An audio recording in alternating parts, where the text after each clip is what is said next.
ત્રિનેત્રમાં આગળ વધીએ તો પ્રજાના પૈસા ધૂળ ખાઈ ગયા. આવું કેમ કહેવું પડી રહ્યું છે ખબર છે?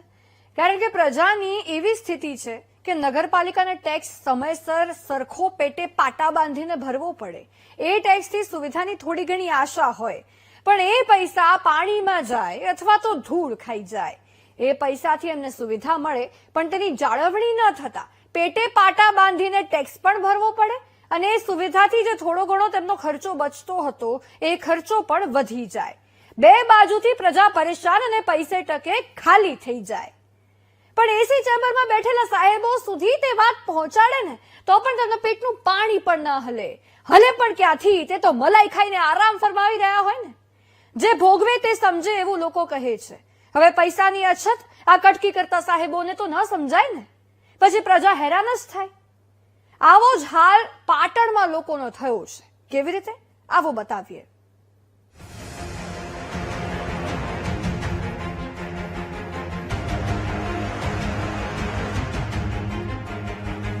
પાટણ નગરપાલિકા ફરી એકવાર વિવાદમાં આવી છે, કારણ કે તંત્રની બેદરકારી ફરી એકવાર છતી થઈ ગઈ છે. ફરી એકવાર પ્રજાના પૈસા ધૂળ ખાતા વીટીવી ન્યૂઝના કેમેરામાં કેદ થયા છે. ફરી એકવાર સ્થાનિકો હેરાન થાય છે ને એમને મળનાર સુવિધા ધૂળ ખાય છે.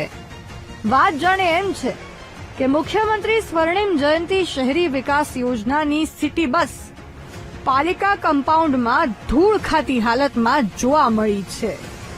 જવાબદાર સત્તાધીશોએ શહેરીજનોના હિત માટે જે સાધનોની ખરીદી કરી તેમાં મોટા ભાગના સાધનો તો બંધ હાલતમાં છે. ભાજપની બોડીએ સ્વર્ણિમ જયંતિ શહેરી વિકાસ યોજનામાંથી મળેલી ગ્રાન્ટમાંથી લગભગ 24 લાખના ખર્ચે 2 સિટી બસ ખરીદી હતી, જે ગ્રાન્ટ પાણીમાં ગઈ હોય તેવું લાગી રહ્યું છે. આ દ્રશ્યો સર્જાવાનું કારણ છે પાલિકાની ઘોર બેદરકારી અને સાહેબોની અણઆવડત. પ્રજાનું હિત થાય તે માટે યોજનાઓ બને છે, જેની જાળવણી કરવામાં એસી ચેમ્બરમાં બેઠેલા સાહેબો નિષ્ફળ નીવડે છે. આ મુદ્દે જાગૃત નાગરિકની શું ફરિયાદ છે, સાંભળો. પહેલા રાહત હતી કે લોકો ગામડેથી આવતા દૂરથી તો એમને સગવડતા મળી રહેતી અને 5 રૂપિયામાં આખી સિટીમાં ફરવું હોય તો એમને ફરવા મળી રહેતું. અને હાલ જે નગરપાલિકાની બસો છે હાલ ચાલુમાં નથી અને ત્યાં પડી ધૂળ ખાય છે. તો આ સગવડ ફરીથી ચાલુ કરવામાં આવે તો લોકોને રાહત થાય. રિક્ષા ભાડા તો હાલ સિદ્ધપુર ચોકડીથી આપણે આવીએ તો 50-100 રૂપિયા આપવા પડે. બસમાં માત્ર સામાન્ય ફોલ્ટ હોવા છતાં બસ ચાલુ કરાવવામાં નથી આવતી, જેના કારણે પાટણની પ્રજા વધુ પૈસા ખર્ચીને રિક્ષામાં જવા મજબૂર બને છે.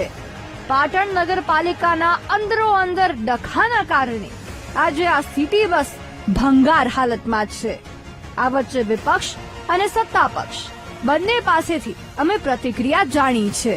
મોંઘવારીના બોજ નીચે જે પ્રજા દબાયેલી છે એમને રાહત મળતી હતી, જેના કારણે આ સિટી બસ બંધ થઈ જવાના કારણે અત્યારે પ્રજાને પાટણ સિટીની અંદર કોઈ પ્રવાસ કરવો હોય, કોઈ જગ્યાએ જવું હોય તો 50-40 રૂપિયા રિક્ષાવાળા લે છે. ખરેખર એમને આર્થિક બોજ પડે છે આ મોંઘવારીના સમયમાં. તો પાટણ નગરપાલિકાનું આ અંધેર તંત્ર સત્વરે જાગે અને પાટણની પ્રજાની સેવામાં આ બંને જે સિટી બસો છે એ કાર્યરત કરી એવી પાટણ શહેર કોંગ્રેસ પ્રમુખ તરીકે અમારી માગણી છે. જે સિટી બસો ચાલતી હતી એ લગભગ 5 થી 10 રૂપિયાના રાહત દરે સિટી બસો ચાલતી હતી, પણ એની સમય મર્યાદા પૂર્ણ થઈ હોવાના કારણે આજે બંધ હાલતમાં છે. પણ એની જગ્યાએ હવે નગરપાલિકા ઈ વ્હીકલ લાવવાની વિચારણામાં છે.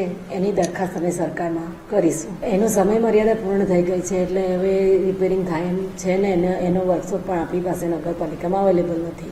પહેલા પ્રજાના પૈસે એમને સુવિધાઓ આપવાના તાયફાઓ કરે અને પછી એ જ પ્રજાના ખર્ચ વધારવાનું કામ કરે. સૌથી મોટો સવાલ એ છે કે સરકાર જ્યારે યોજના બહાર પાડે છે ત્યારે જાળવણી માટેનો પ્લાન પણ રેડી થતો જ હશે ને. તો એ જાળવણી રાખવાના પૈસા કોના ખિસ્સામાં જાય છે? એ પૈસાનું શું કરે છે આ સાહેબો? કટકી? લાગે તો એવું જ રહ્યું છે. તો જ આ સિટી બસ ધૂળ ખાતી હોય ને આમ. અને સવાલ પૂછો તો પ્રમુખ મેડમ લૂલો બચાવ ને ઉડાવ જવાબ આપીને વાત પૂરી કરી નાખે છે. સ્થાનિકોની એક જ માંગ છે કે આ બસ ફરી ચાલુ કરવામાં આવે જેનાથી મોંઘા દાટ રિક્ષાના ભાડા તો તેમને ન ચૂકવવા પડે.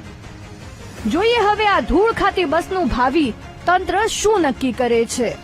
ભરત પ્રજાપતિ, વીટીવી ન્યૂઝ, પાટણ.